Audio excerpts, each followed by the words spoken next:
All right.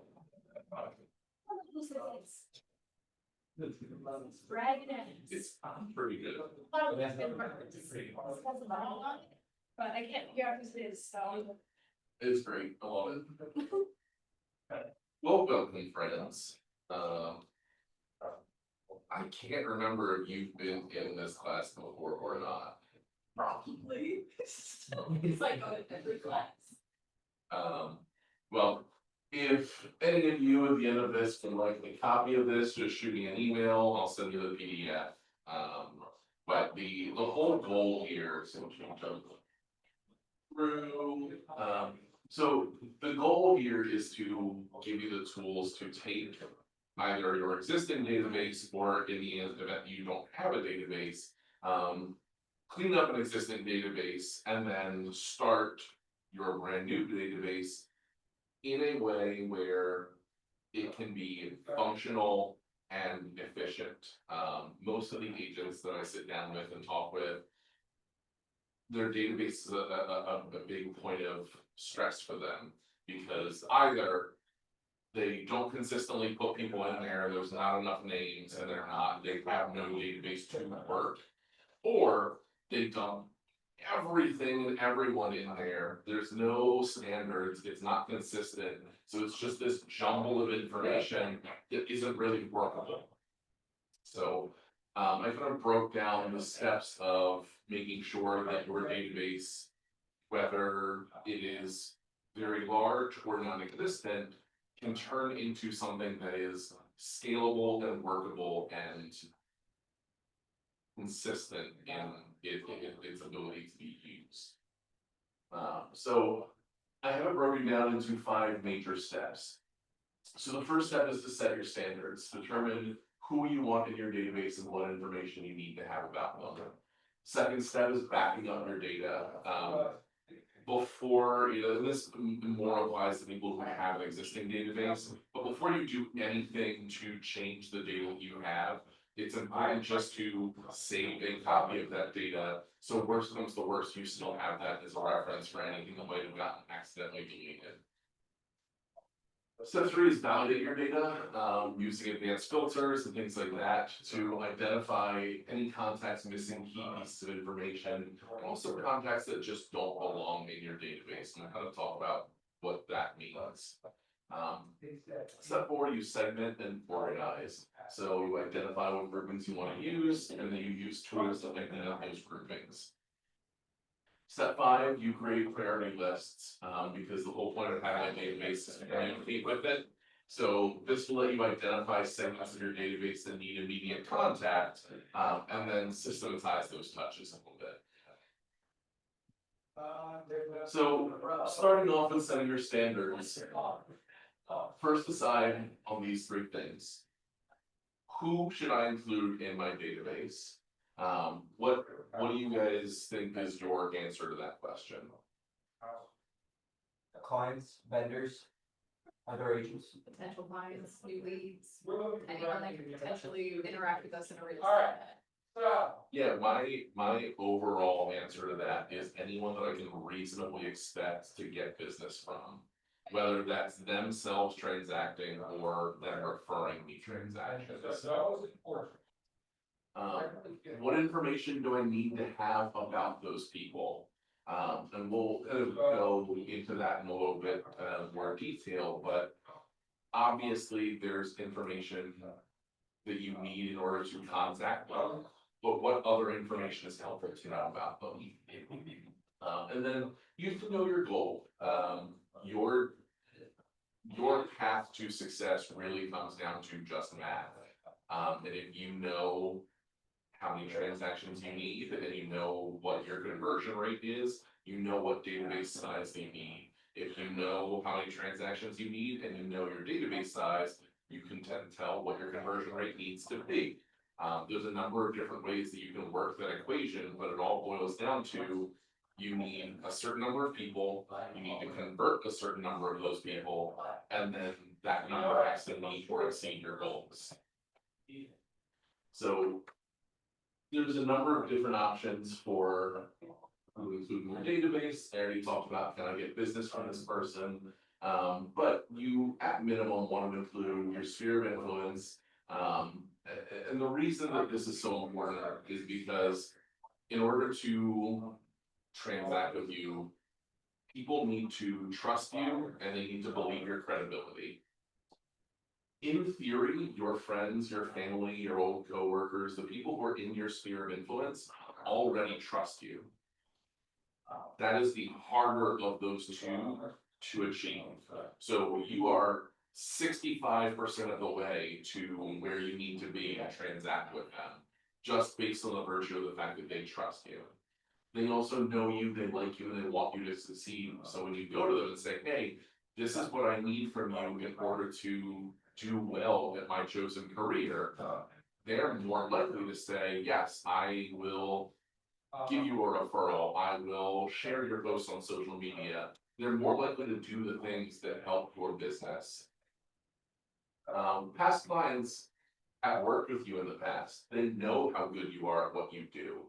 They experienced the world-class experience that you give to your clients. So they are your best advocates for why someone else should work with you.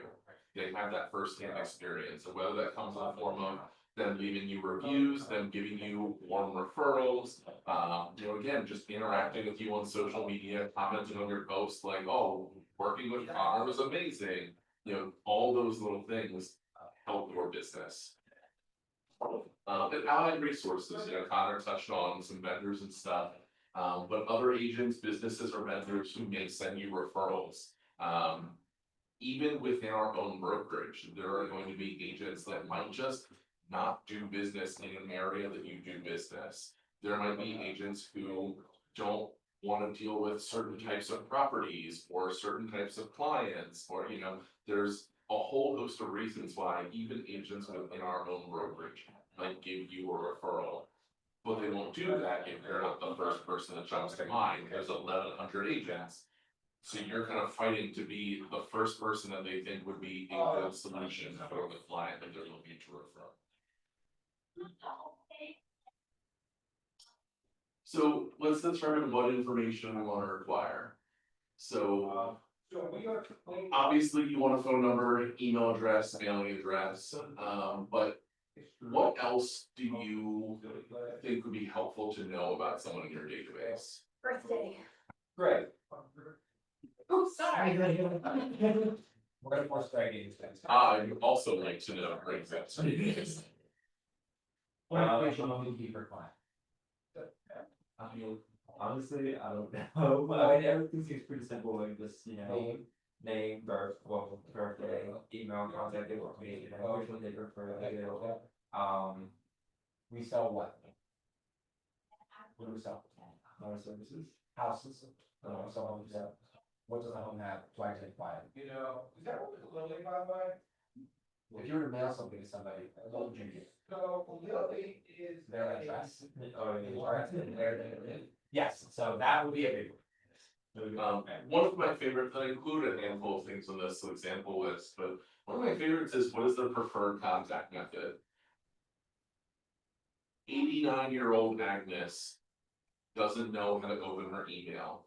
If every time you contact her, it's you sending her an email, you have never contacted Agnes. She's a phone call person.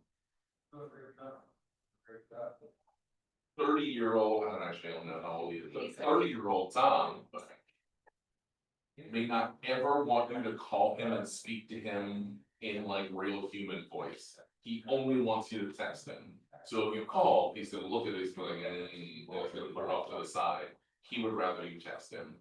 Being able to communicate with your database involves knowing how they want that communication to take place. But do they currently rent or own? Where do they work? What are their interests or hobbies? We'll kind of get into this in a little bit, but these are things about their lives that will dictate what their real estate needs are. So what don't I know about my people that if I knew it would help me be in better relationship with them and provide them better value and service? So here's the math that we talked about, and I promise it's the only math slide of the entire presentation, but it is, Say boo. it's a very simple equation. The number of contacts times your database conversion rate equals the number of transactions your database should yield. What do we think is the average conversion rate on a database for real estate agents nationwide? 6%. You're an optimist. 2%. I was gonna say 1. It is between 1% and 2%. Greg, let's see if you know this weird bit of information, and I forget if I actually put it on the screen, but even if I did, don't look. Statistically speaking, what percentage of any given database is transacting real estate in any given year?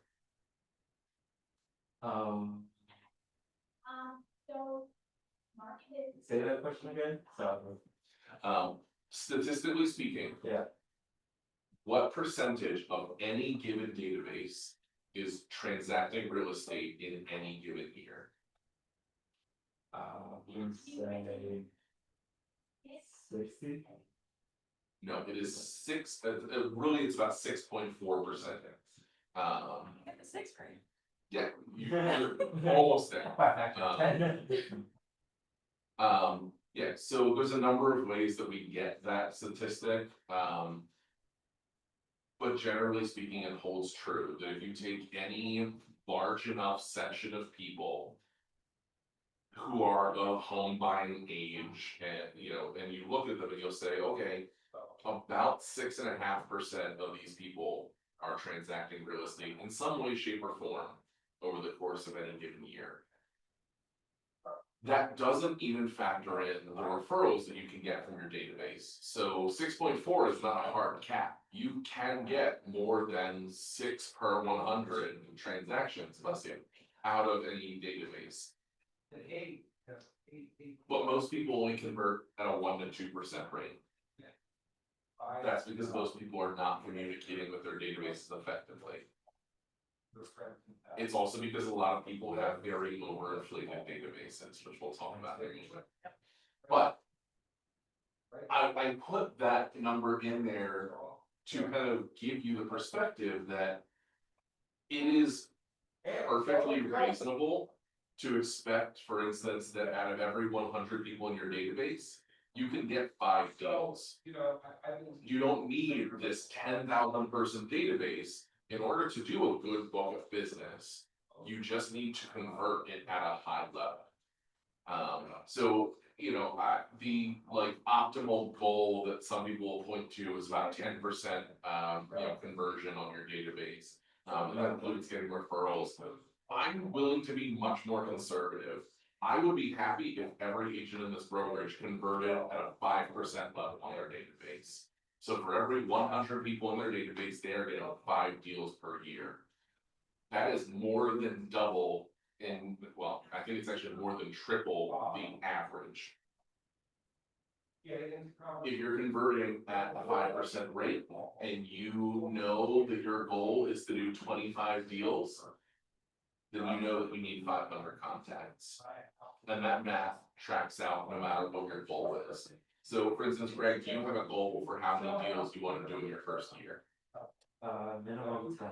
Okay. Starting on here. You told me 200. I did. I would remember. So if we want that equation at the top to equal 10, and we're going to assume a 5% conversion rate, how many contacts do you need in your database? I'll let you use your calculator because this isn't middle school math class. Is it 100? 200. So yeah, you need 200 people in your database in order to get those 10 deals. That is not a lot of people in the grand scheme of things. It is easier than you think to get a 200 person database.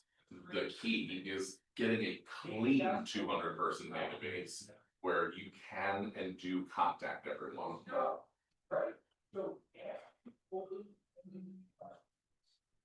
So, again, just my little tidbit on backing up your data, it doesn't apply to you as much, because I'm assuming that you're kind of starting fresh on your database.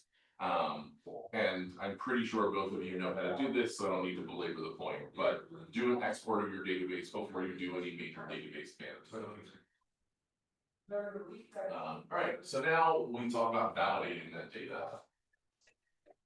Identify which contacts do not belong in your database. Identify which contacts do belong but are missing information, and then identify your true database size.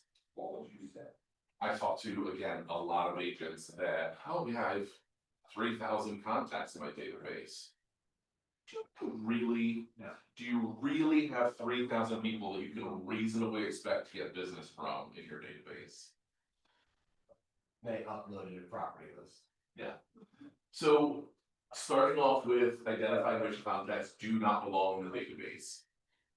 The first two steps are searching for people you've never contacted and searching for people that you have no phone number or email address for. And I'll extend that out to mailing address, but it's very rare that you'll have someone's mailing address but not their phone number or email address. But if you don't have a way to contact them, they're not in your database. I said, what's the point of a database? So don't blindly remove those contacts immediately. Just because you've never contacted someone doesn't mean necessarily that they don't belong in your database. But there's three kind of clarifying questions that you can use to determine whether or not they still belong in there. Do you know who the person is, or at least where you got their information from? Maybe they got a list off of Zillow or something, but at least then when you call them, you can say, hey, I got your information off Zillow. I know we haven't had a conversation, but let me introduce myself. Do you have any way of getting in touch with them? If you don't, that's an easy scratch. You have a name. Great, I can come up with names. Bob Dylan. Bob Dylan's in my database now. Do you have permission to contact them? So, obviously, your friends and family are going to be okay with you contacting them. Most of the time when you're getting leads off of sites like Zillow, like Homes.com, like UpCity, name 1,000 other lead generation platforms, there are things that those people need to check and agree to that say that you're allowed to contact them. If you have not gotten permission to contact someone, don't contact them. It's a great way to save yourself the headache of a TCPA lawsuit. Do you know what TCPA is? Telephone Consumer Protection Act. There is a do not call list. By somebody randomly. And that is a big thing. If we're gonna make big call lists, we have to scrub those lists against the do not call list, and we have to remove people who have put themselves on it. KW and a lot of our just want to remind you who do not call violations or massive fines got levied. I said, like, we're not paying anyone for fines, so just heads up, on this stuff, we're running, And without belaboring this point too much, your conversion rate on someone that does not want you to contact them is going to be 0 or next to 0. You don't want that person in your database. You don't want to be pestering and spamming someone. So the kind of action item here is, all right, the people that you've never contacted, that you do know who they are and where you got their info, you do have a way of getting in touch with them, and you do have permission to contact them, they are a big opportunity. You can go through and call those people. So say, hey, Leah, this is JP Helk with Keller Williams and Power. I'm doing a cleanup of my contacts right now, and I realized that while I have your information from Zillow, we've never actually had a chance to connect. And I know you're probably not looking to buy or sell right now, but would it be alright if I kept in touch with you? I'd like to every now and then send you some useful information about the market or your community, only if that sounds okay with you. And hopefully, whenever you are ready to make a move, I'll have earned the right to help you out with that. super quick and easy script, and most people are gonna say yes to it. And if they say yes, get the rest of the information that you need. If they say no, get them out of your database because you're not gonna get business from them. And you have to be detached from that result. There are millions and billions of people on this earth that you will never transact real estate with. Focus your energies and your emotions on the ones that you will.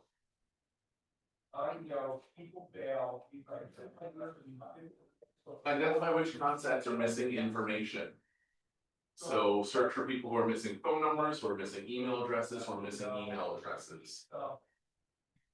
If you don't have those, but you do know, who those people are, do we know people in common that can put us in contact with each other? Are we connected on social media? Can I send them a direct message? Do I have their information recorded somewhere else? Is it stored in my phone somewhere? Do I have it on a Christmas card list? Are we on a group text together from that time that we all went to Dave and Buster's? Whatever the case may be, do you have a way of getting in touch with them, even if your database happens to be missing this information? And again, this is really only for people that you know who they are. Because if you don't know who they are and you don't have any contact information, get them out. So again, it's a real simple script. Hey Connor, this is JP Helk with Calibrating and Power. I'm doing a cleanup of my contacts right now, and I realize that I'm missing some of your info. I want to make sure that when your birthday or a holiday rolls around, I don't miss you. I'd also like to send you some useful info every now and then, about the market, our community, but only if that sounds okay with you. Hopefully, whenever you're ready to make a move, I'll earn the right to help you out with that. And if they say yes, get the rest of the information you need. If they say no, get them out of your database. I love this. So many things I've been taught over the years are just like more tags, more this, more that. I'm like, can we keep it? I once had to go through a 10,000 person database. The beauty of this, and I'm not just like loving my own ego because I built this, but I built this specifically to be scalable for a database of any size. These rules apply to a database of 10 people as well as they apply to a database of 10,000 people. The size of your database really is dictated by your goals. If you don't want to do 100 deals a year, you don't need a database that can generate 100 deals a year. If you're like, all right, I'm solidly a 12 deals a year person, that will give me the life that I want, and that will be exactly what I'm happy with, great. Do the math with your conversion rate to figure out how many people you need in your database, and you don't need to spend time pumping more people in there. So now you can identify your true database size. Your database should now just be people that you can get business from and that you can contact consistently and effectively. So this is where you take your true database size and you look at that math equation again. And you say, okay, does my true database have enough people in it that at my conversion rate, I can hit my goals? If there's a gap between your true database size and your goal database size, you need to make a plan for how you're going to fill that gap. What is your lead generation strategy to fill that gap? And this is not a lead generation class, so we're not going to get too deep into it. But the point that I want to drive home here is that when you get those contacts that fill that gap, they all have to meet the standards that you set for your database. You should not be putting anyone into your database that you don't have that set of information that you determined is your standard. So you clean up your database and now you can make it the best it can be. And you do that by segmenting and organizing so that all your information is easily accessible. So you want to create a system for handling new leads. You want to create a system for tagging your contacts, and you want to create a system for tracking your lead sources. There should never be any confusion about what tags a contact should have. There should never be any confusion about where a contact came from. when you create your systems, please write them down. Before you use the systems enough that they become habit and second nature, the only way that you will be able to get to that point is by having a written resource to go back to. Written resource, by the way. There are agents who just have a little spreadsheet with a list of their tags. And when they add a new contact to their database, they go right down the list and they go, yes, no, no, no, yes, no, no, no, yes. Those are the tags that go onto that contact. You can do it much more sophisticated than that too, you know, so Gene Rivers, who does a lot of the business planning clinics for KW, talks about how every prospective buyer or prospective seller that he or his team meet with, they get a Google form that they have to fill out, and he sets the expectation with them. He says, hey, you know, I'm gonna be sending you a Google form, just fill it out with some information. A lot of the information may be redundant to what we went over here, but it's gonna help me make sure that none of that information gets lost, and it's gonna help me provide you the best experience. And he gets people to fill it out. And then you have that information written down so that you can translate it right over into your database. So, as you lead generate, make sure that your new leads are handled appropriately. So let's define first what is a lead. When you add a new contact to your database, they will fall into one of two categories. They're either going to be someone who has an immediate real estate need, or they will be someone who has an eventual real estate need.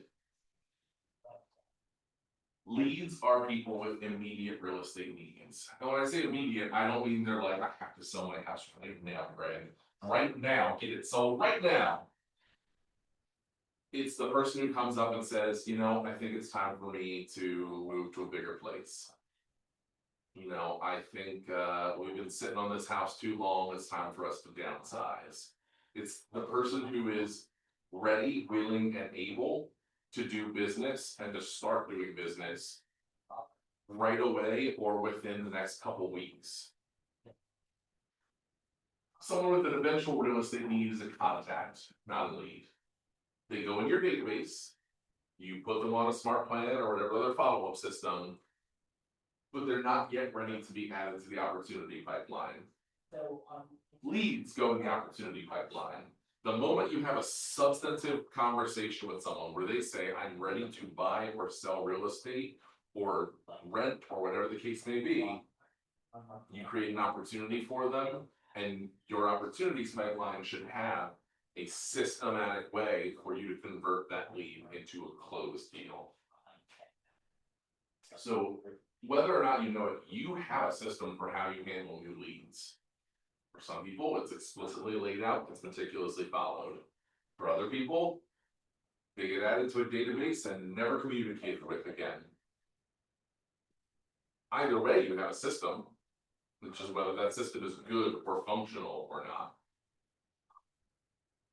So this is a thought exercise that for a brand new agent, you can adjust a little bit. So write down all the things that you do when you get a new lead. For you, that thought exercise could be write down all the things that you think you should do when you get a new lead, and then confer with your team leaders and compare with what they think should happen with every new lead. Think about your conversion rate for new leads. If you are unhappy with your current conversion rate, it's not usually the quality of your leads, usually it's the quality of your system. If your system is not getting the results you want, find someone whose system is getting the results you want. We have, again, 1,100 agents in this office at literally every conceivable production level. Find the person who's doing what you want to be doing and ask them how they're doing it. And duplicate that system. Tags are the thing that I talk about the most. They're the best way to make your database functional. And it's a very, very simple thing. It's literally like imagine it's just like a little post-it note that you stick onto something that tells you an important fact about that thing. So if you had your database on a ring, you just have a bunch of little like name tag stickers, you'd be like, you're a buyer, you're a seller, you're an investor. And so what that'll allow you to do is say to your database, hey, everyone who has an investor name tag, I want you to move over here. And I'm gonna talk to you guys separately. Everyone who has investor and fish pound, you guys all come over here so I can talk to you guys separately. It lets you divvy out your database so that you can communicate more effectively with specific subsets of that database. Follow the models. There are already tags inside of command for many of these models. So met and haven't met, sphere of influence, but really every bucket that you could put your contacts into can get a tag. You just want to be systematic with those tags. What you don't want is to have buyer, buying, buy, bought, new buyer, because then if you're looking for all the buyers in your database, you're not going to capture all of those buckets. It's all the same bucket, you just have too many different names for it. So being systematic and consistent with the labeling is gonna help you avoid that. What's your favorite, like, 'cause you've seen a lot of the common ones that people use a lot, of stuff you don't just really simple. What are an example of one you've seen that you like that's kind of a weirder way to use tags that you're like, oh, that's clever? Anything come to mind? There's a couple in the examples that I put here, and on the next page or two, but so small business owner is one of the ones that I really like. Small business owners are great opportunities for expanding your reach and your network. They have a lot of clout. They also have needs for their own business. And very often you can find yourself in a great symbiotic relationship where you are helping their business and they are helping your business.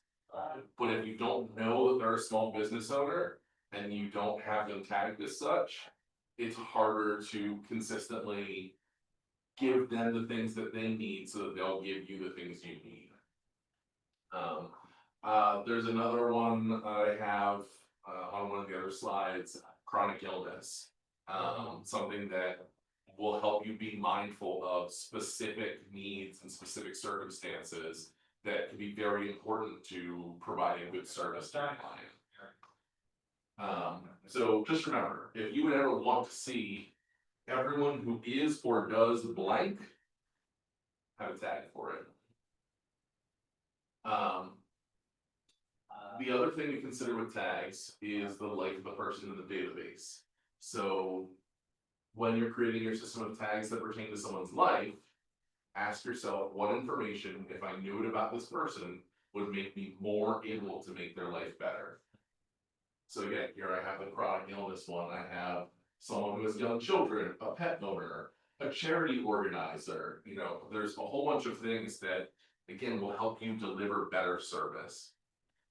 When in doubt, you can follow the Ford method. Greg, have you ever heard of the Ford method? Is it one method? Yep. Family, occupation, recreation, and your mass. So this is something that people use when they're making phone calls. Because especially for your sphere and the people who know you, you don't want your phone call to them to be like, hey Connor, are you ready to buy or sell real estate yet? Yeah. Nope, okay, great, bye. When you're calling people in your database that you have a relationship with, you want to talk about these things for two reasons. One, these are things that people love to talk about. People love to talk about their own family. They love to talk about their jobs or how much they hate their jobs. They love to talk about the things that they like to do, their recreational activities, and they love to talk about their dreams. These are also the four major things that determine if and when someone transacts real estate. Someone gets married, has a baby, gets divorced, kids move out, a spouse passes away.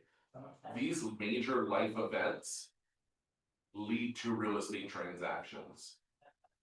Someone gets a new job, gets a promotion, gets fired, leading to real estate transactions, gets transferred across the country, real estate transactions.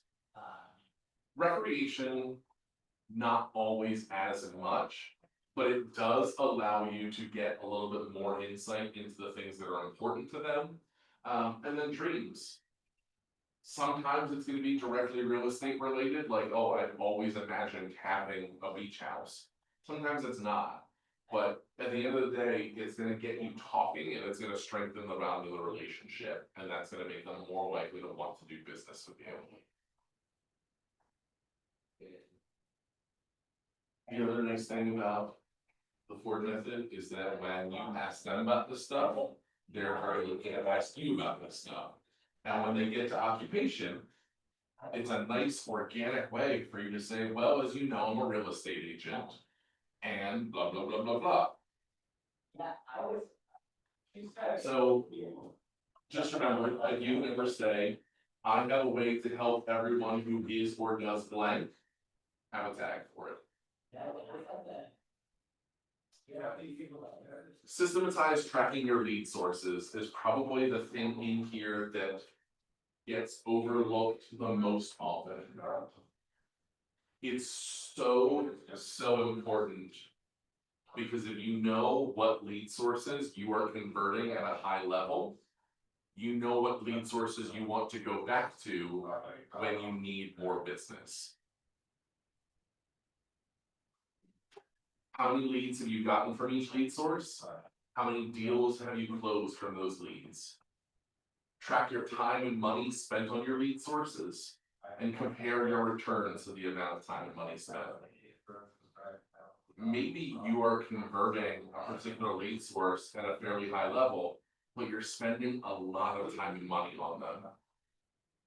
Maybe that's not worth it to you anymore. You don't know how to make that business adjustment if you're not tracking it. So Command has a lead source field that you can use. It will also be helpful to create a system that tracks when a contact transacts with you. So you can do this with tags. You can say, hey, bought in year or sold in year. You can also track referrals the same way. Doesn't matter if you're a top producing agent, you're struggling in your business. So we are coming towards the end where we're going to create priority lists. 3 steps here are to identify segments of your database who need immediate contact, create your message for each of those segments, and then create a system for following up on your message.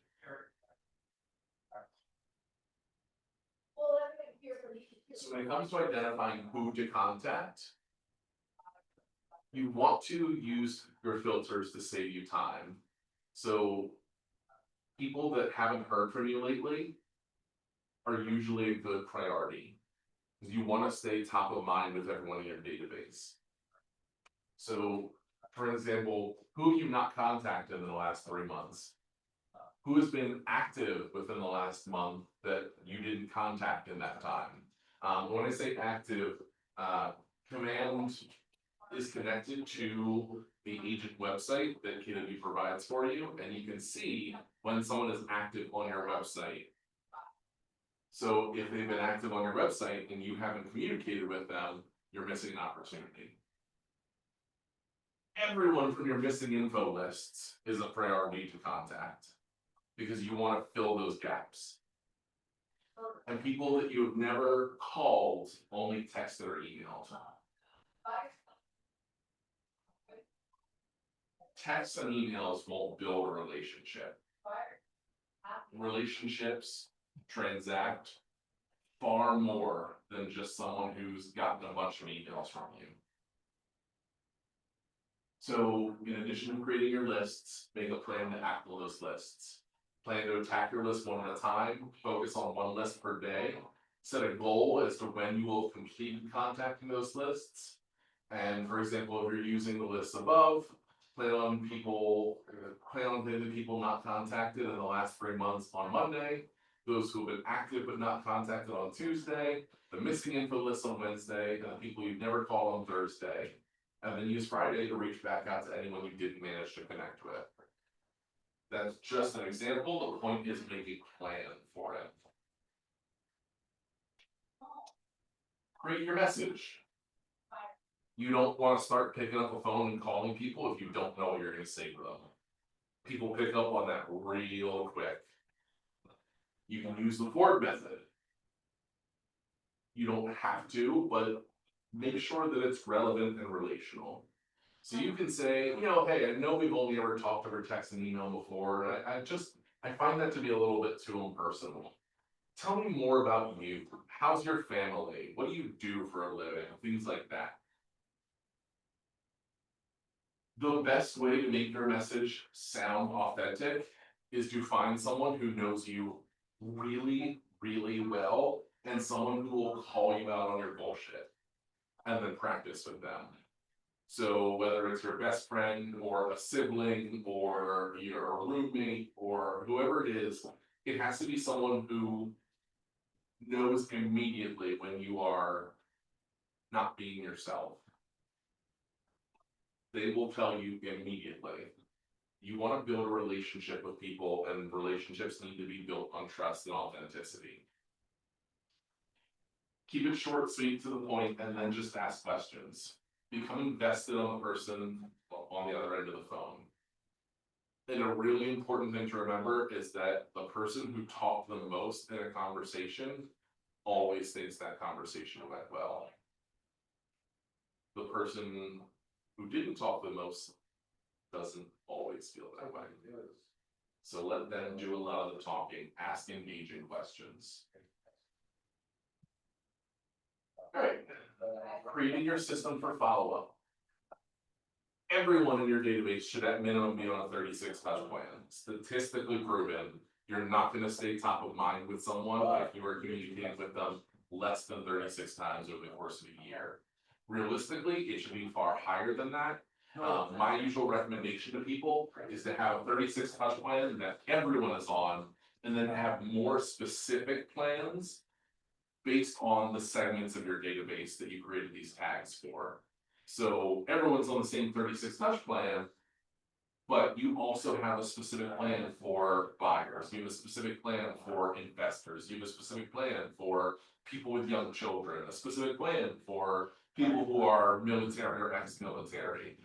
All of those little buckets that you created have specific needs and things that provide them specific value. And you want to create plans to provide that value. So create follow-up systems, keep it quick and consistent. Do not let too much time go by between touches. If you don't talk to someone for 3 months, you have no idea in that 3 months if someone walked up to them and said, hey, do you know a good real estate agent, if you would be the person that they think of first. Keep it relevant. Focus on things that you discussed in your conversation and build on those. Keep it accountable. If you tell the person on the other end of the phone that you are going to do something, you damn well better do it. Again, you need to have trust. The moment that you don't deliver on something you told them you would deliver on, you have eroded that trust, and they are far less likely to transact real estate with you. So create your framework. Your follow-up systems do not have to be as varied as the conversations you'll have. Take your follow-up systems and just fill in variables based on conversation. So maybe your initial conversation, 3 days later, you have a follow-up call where you provide specific value based on that conversation. Maybe a week later, you send them a personal note. 2 weeks later, you invite them to or inform them of a relevant event based on that conversation. A month later, you send them your monthly newsletter. Your system should be specific, powerful, and capable of taking on the specifics for any conversations that you have with them. So now it's all about implementing. Implement your 36 touch plan. Start your client events.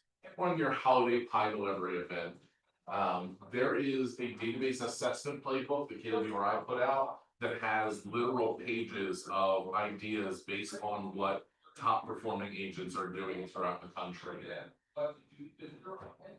Just remember that if you did all of this and you are still not getting the business that you want, you're not getting the conversion rate that you want, look at your follow-up systems. Am I reaching out often enough? If I am reaching out often enough, what is the quality of the communication that I have in place? Change your tactics, change your messaging, come from contribution, come from curiosity. Remember, your database is your business and you have to make time to take care of it. You will always get business from it. And be TCPA compliant. Any questions, any thoughts, any burning? That's my thought. Oh, thank you. I just wanted to say really quick that I really love that we added in to remember to be a person when you're speaking to someone. I think that's what a lot of real estate agents forget. And it's really easy to forget that when we're talking about math and systems and like how we can convert. We start seeing people like dollar signs, and that's really where we start using them, is when we're not a genuine human being that cares about, you know, helping them with the most important transaction. Also, it's like you were at our meeting this morning. This is what we were talking about. I mean, my favorite database add-in that I started adding in, it's done wonders to open up those conversations. It's just, what do you got going on in your life right now that I can help out with? You got business stuff that you're starting, you got family stuff, you got like, what do you got going on that I can help with? Yeah. Just little something like that, get somebody really going back inside their mind, like, oh, what is the struggle that I have going on right now that somebody actually can help me out with? And I don't care if it's real estate related, like, if I get like a small business owner, if I can try and do a co-branding spotlight with them on Facebook to help them out, great. If they legitimately need a vendor, great. If they're like, we need a babysitter. Oh, perfect, I got a fantastic network of people that like, I'm happy to put you in touch with some people. Just becoming from service and trying to be valuable to people as much as you can, that's what's gonna keep stickiness high. Yeah. Absolutely. And then they'll generally give you information, and you're like, interesting, tag, add follow-up, And no, add note, yeah. Yeah. Right, is this helpful for you? Because like Leah and I, obviously, we've done a lot of this over time. Is this helpful for you, starting to understand like how we're using the database, why we're getting the information that we want, right? Yeah, there were some similarities with the first meeting we had last week, with how many people I should be speaking with and how many. we're all doing the same thing. And that's gonna become your equation, right? It's like, if you want 10 deals, perfect, well, I need 200 people inside of my database that are getting touched for me regularly. Now, 200 people may seem hard to stay in touch with every quarter with a phone call. Like that may start to get a little tricky sometimes, but that's actually not that big of a number, because we break it down to 90 days in a quarter, but we break that down to 70 working days or something like that. Like that's 3 phone calls a day. And that's not really that many people for you to have a phone call relationship every couple of months. And then we're peppering that with the neighborhood nurture stuff that goes out to get my market data, a team newsletter that we'll send out about stuff that's going on in the area. When we have events like Reverse Bold 100 and marketing events, those will be additional touches for them. So that 36 touches, your floor is really helpful. And then that's what we were talking about, like the Reverse Bold 100. That gives us an opportunity to touch somebody 10 times around an item of value to layer even on top of that. And it's more that we need to, right? People need to be reminded more that they need to talk. People need to be reminded that you're a real estate agent more than they need to let know the first time you're a real estate agent. So, but it's not just like, hi, I'm a real estate agent, I'll call you tomorrow, I'm gonna do the same thing. Like, obviously that's an oversimplification of it, but we have to figure out ways where we can be valuable to the people in our database and show that we care about what they got going on. And by the natural law of diffusion, some of that will flow back to us in our business. Okay. This class has inspired me to contact ALC and make sure that every single person in the new agent orientation is showing up to things like this. So that's just what this, you know, I feel like this conversation is being had and Yeah.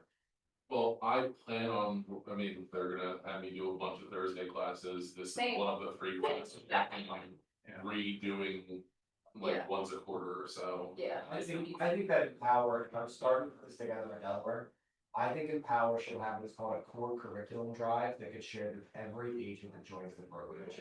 And it's a series of videos, like it's a review of the Pennsylvania real estate learners. It's classes like this about your database. It's going to just basic practice. It's a good basic like every agent should have. And I think this would 100% be our core. Yeah. To that, every single agent, regardless of skill level, tenure in the business, whatever, like, we should be giving them a drive stuff. So we're making that the team and we'll Yeah, I ask. was gonna say, who's gonna do it? I don't know. Well, we're gonna make it the team and then Yeah, we- we'll offer our light version of that to the brokers that they. Onboarding sites. Yeah. All right, well, thank you, Chief Nizzle. Can you send us those, please? Yeah, just shoot me an email